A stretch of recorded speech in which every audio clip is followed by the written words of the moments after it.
I don't post very much, do I?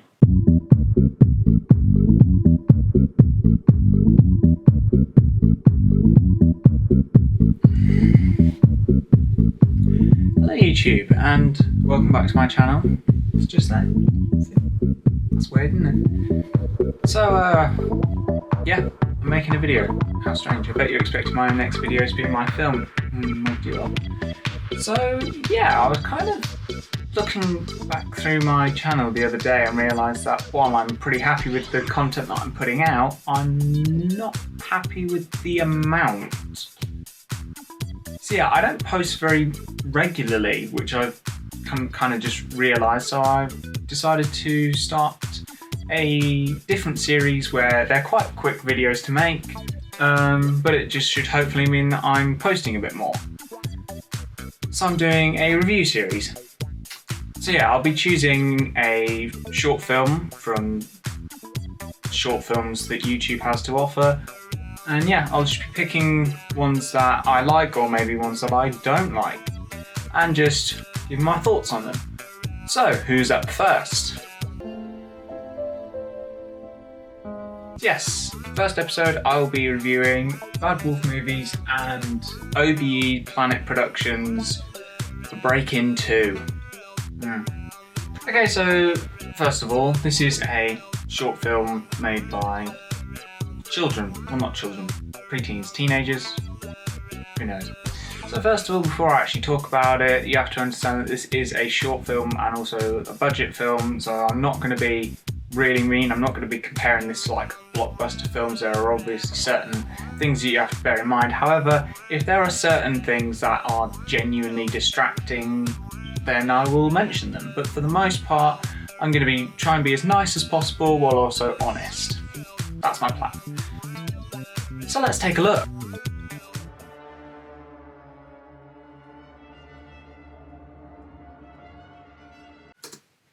Hold up.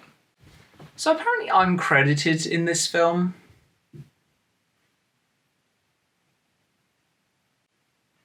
I didn't do anything.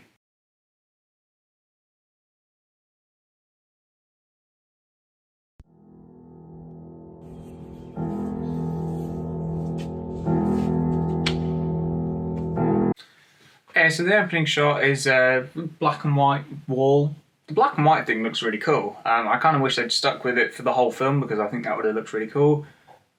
It kind of just feels like an opening thing, just to make it kind of look a bit dark, but for the time that it is black and white, it looks pretty cool. Also, the music choice here is pretty good. Feels quite sinister, quite ominous. We feel like something bad's coming. Like it. However, one thing I will say is this shot lingers for a long time.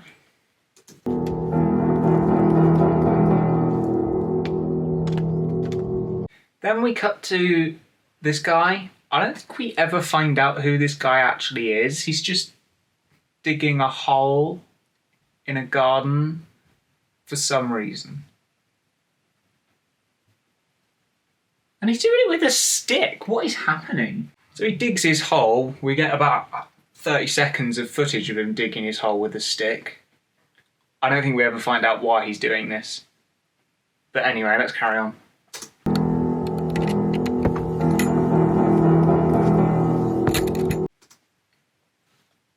So he finishes digging his hole, he puts his stick away, and then he leaves. What's happening? All joking aside though, that section was actually really well shot, decent build-up and confusion. But it's kind of just confusion for the sake of confusion because we never find out what's happening. But it's pretty well shot, it's nice atmosphere, setting the scene, like it. But I just wish we'd actually found out what the hell's going on.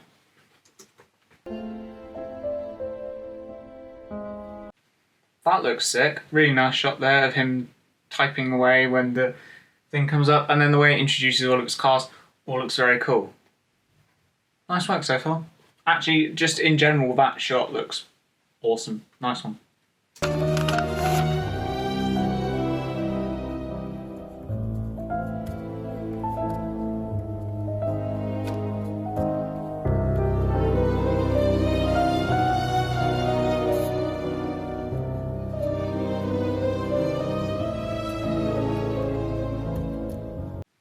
What? So he finishes typing out his letter, and then he writes, "Sorry for the bad handwriting from Zippy Face," which is the name of the killer, right? What do you mean, sorry for the bad handwriting? It's on a typewriter. Oh, I take it back. So sorry for the bad spelling. Ignore that last comment. This murderer guy's a fan of the Beatles. I'm thinking he's not so bad. Hey Tyler, are you doing alright? It's been nearly 2 months. Yeah. This therapist is a fan of The Mandalorian, and Mario, and Lego. I mean, it's the best therapist you could ask for. Green screening wise, this looks awesome. Like, genuinely looks really good. There's a slight sort of green outline around the therapist, but for the most part, it looks pretty good. There is a bit of a green screen issue later, but we'll address that when we get to it. There is actually, I know I said that the green screening was good, but there is actually something that really bothered me about this shot. I mean, it was just because I'm really critical and I paid a lot of attention, but there's a television in the background, and wherever this was shot, in the background somebody walked past and you can see the reflection on the television screen. This would be fine if this only happened once, but because the clip behind the therapist is looped, it keeps happening. I'm sorry, this just really bugged me. I thought I'd mention it. Do you actually need therapy? Hello, patient. Do you need therapy? Do I need therapy? Of course I need therapy, for God's sake. I was actually stabbed by the guy. You're making a fair point. If someone tried to stab you, I'd need therapy. Alright, I'm probably gonna have to leave very soon. I have a date tonight at 6:00 p.m. So they stopped doing therapy because the therapist has a date. And he kind of just goes, "I hope you feel better next time." I don't think this guy's in the right business. I don't think he actually wants to be therapising people. I think he's got other things to be doing, to be honest. What the hell is that?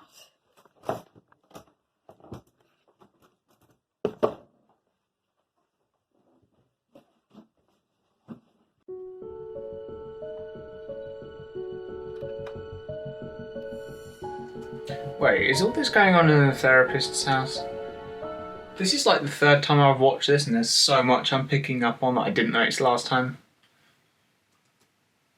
Also, actually, real quick, I do want to point out that this film does a pretty good job at not making you have to have seen the first one. Because I hadn't seen the first one by the time I watched this the first time, and I pretty much understood what was happening for the most part. I've since gone back and watched the first one. But yeah, I would argue for the most part, you don't need to have seen the first break-in to understand what's happening in this one, which I think is a major positive, so good job on that front.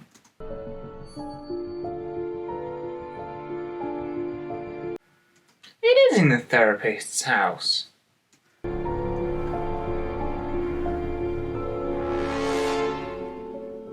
Is he allowed to just be wandering around the therapist's house?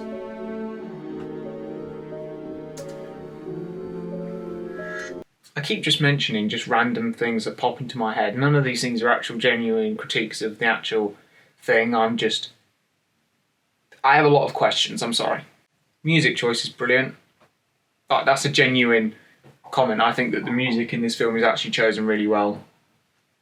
Actually, as well, like the shots that it chooses to like shoot from, all pretty well chosen. It kind of cuts between first person and then this sort of like stationary camera. Works pretty well.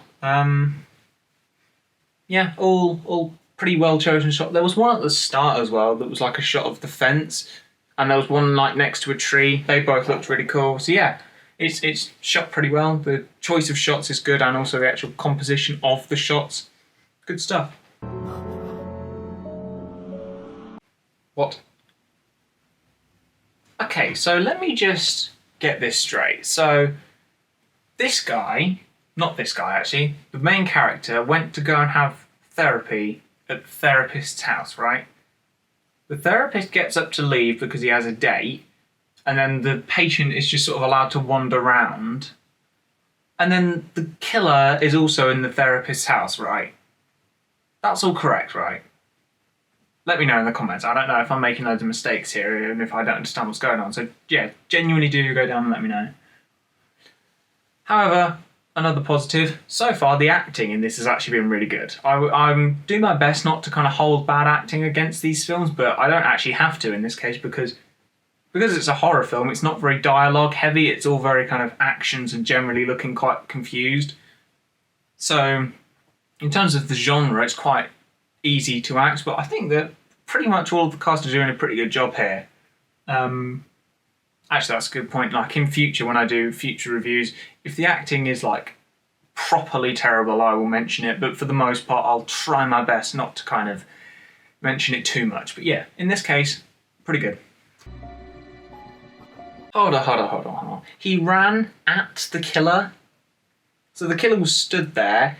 He was kind of like pinned up against the wall. There's a staircase next to him with the exit to the house. He could have just bolted down the stairs and left. But instead he decided to run towards the killer and into a room, presumably a closed room, right? There's no way out of that room. He's dead. He's literally dead.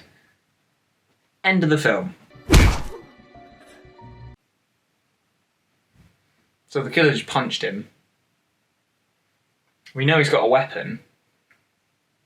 But he decided to punch him. He's been knocked out. He's dead. He's literally dead.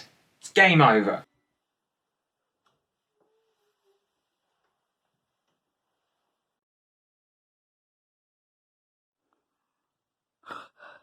What? So the killer punched him in the face. He was bleeding and fell over and passed out, presumably. And then the killer just sort of came into this room and he was hidden. Did we miss something? Was there a part of the story here that was cut, or was it just skipped over? Because I don't understand what just happened. This guy, main actor, was knocked out, right? The killer should have just had him there and then. Stab, dead, end of the film. Or at the very least, we should have seen him, like, I don't know, crawling away for his life and then hiding or something like that. This doesn't make... This part, I'm confused. I'm very confused. I get it. So he was knocked out. The killer has, like, taken him and shut him in, like, a room. So he didn't get away. The killer did knock him out. He did catch him and he sort of put him in a room. And now the killer's just sort of watching him. Okay, so the main character's trapped. Interesting setup. Like it. Good call.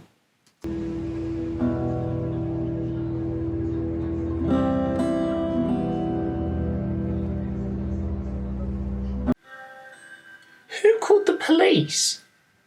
Because the police have turned up, but who? Why are they here?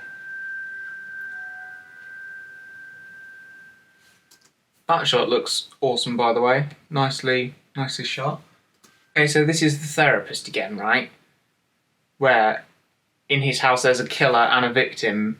Victim locked up in a closet, and the killer presumably just making himself familiar with the house, and the therapist is downstairs looking at the police, who I still don't know why the police are there. Zippyface, the killer from a long time ago, has returned near this town, and he's out on the loose trying to kill more people, sneaking into more houses. Interesting. That effect looks pretty cool. I like that. The newsreader's clearly the therapist, but I'm going to let it go because there's two cast members, so you do what you have to do.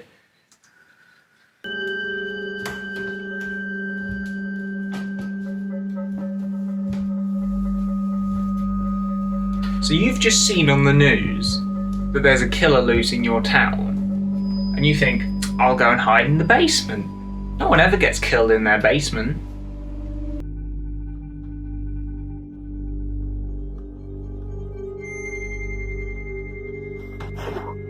It is the therapist's house, I was right. So he's in the therapist's house and he's been locked in a room and the killer's there.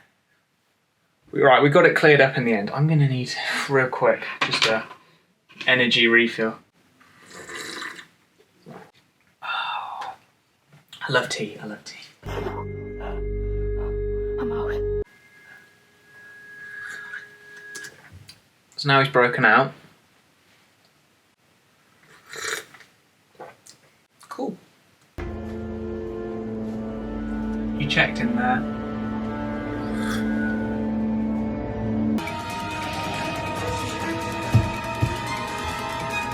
Oh, he got weeping angels in his house.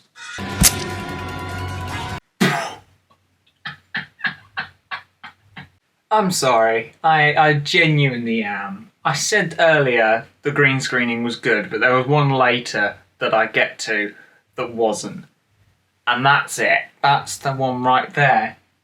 What happened? This could have been a really cool shot, but there's a massive green outline around all the blood. Why? Oh yeah, and the therapist is dead now. Good twist. Fair play.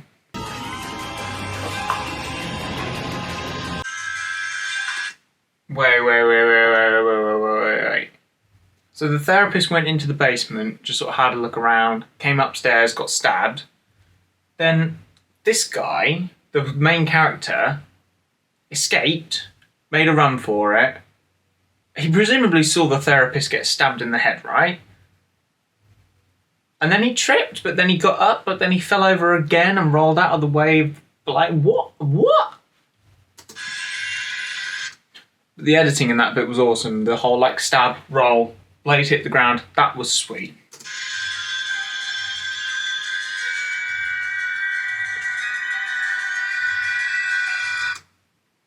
Why would you go in the bathroom? You fool. There's literally no way out of there. You are done for.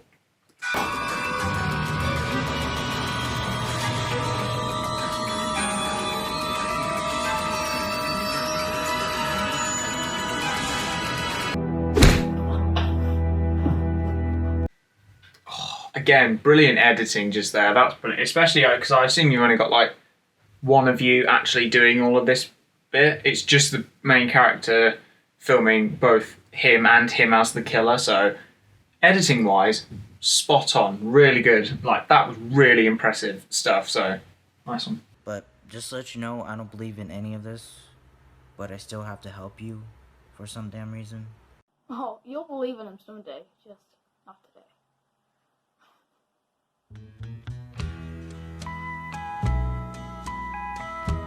So he got a new therapist.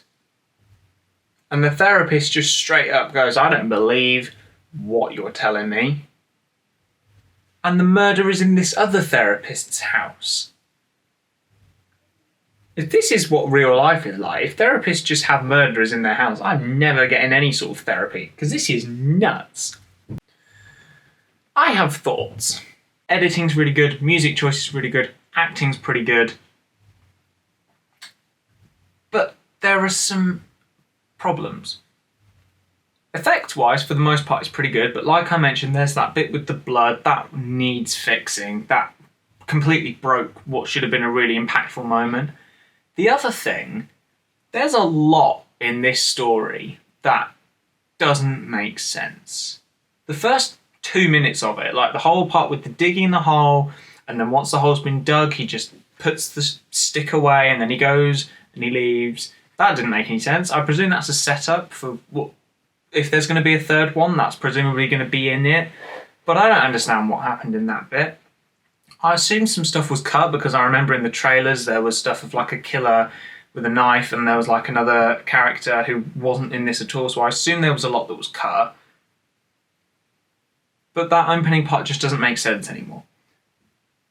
And then the other thing, there are just some strange decisions by the characters. So I don't know why the therapist went into the basement, considering he just saw on the news that there was a killer on the loose in the town. So did he go to check his basement, or did he just sort of go down there for something? And then when he came back up, he got stabbed, and we've mentioned the blood. And then there was a very strange moment where the main character had fallen over, therapist got stabbed, then the main character was stood up and like running, then it cut back to the main character on the floor, and then he almost got stabbed. I don't know what happened in that part. Did he fall over? Was he stood up? Was it cut out with sequence? I don't understand. But these are all massive nitpicks. These aren't actually things that will actively detract from the experience, because like I said, story-wise it's pretty good, aside from all the stuff that's either setting up for the next one or that just doesn't make sense. Acting's brilliant, it's edited really well, music choice is good, for the most part the effects are pretty good, and all of these other little complaints that I have are kind of just nitpicky things of like, that didn't really make sense, I don't know why the characters did that, but that's just what happens in horror. Characters always do something stupid in horror films. You're like, why did you do that? You could have done that better. That's just what happens. So I'm willing to just sort of suspend my disbelief and go, they're being attacked by a killer, they're maybe not thinking the situation through properly. So as kind of short films go that are of this sort of vein, this is really good, like really impressive. Yeah, that's pretty much all I have to say. So we will be seeing Bad Wolf movies again. I'll be reviewing his first episode of his Doctor Who fan film series, because that's the only one that I didn't work with him on. And I don't want to review any of the ones that I helped him on because I'll be biased as hell. So I'm going to review the first one because it's the only one I didn't work with him on, because I think that's only fair. Some other things I'll be reviewing. The 15th Doctor is planning a season 1 extended cut. And he said that I can review that once it's out, so I'll definitely be getting around to that. And just generally, if I feel like reviewing some other short films. So, yeah, expect me to be posting stuff like this slightly more regularly, and then there'll also obviously be films and VFX stuff coming out whenever. So yeah, these videos are just a bit shorter, they're easier to make, they're also quicker, and it's just good fun. So, I'll see you in the next one.